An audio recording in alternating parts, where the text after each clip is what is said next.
Good morning and welcome back to Early Morning with Sue. As he thinks in his heart, so is he. Eat and drink, he says to you, but his heart is not with you. Proverbs 23:7. So the question today is, how can I pour myself into others today? A number of years ago, a young girl known as Little Annie was locked in the dungeon of a mental institution outside Boston, the only place, said the doctors, for the hopelessly insane.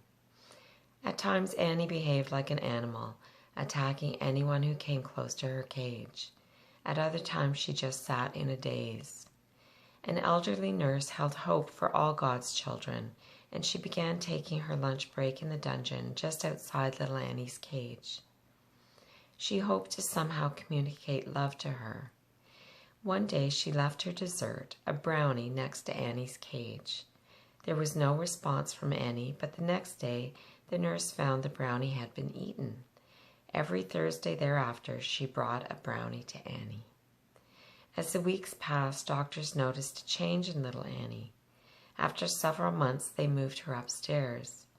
And eventually the day came when this supposedly hopeless case was told she could return home. By that time, Annie was an adult, however, and she chose to stay at the institution to help others. One of those for whom she cared, taught, and nurtured was Helen Keller. Little Annie's full and proper name was Anne Sullivan. Your children become the embodiment of the love you pour into them.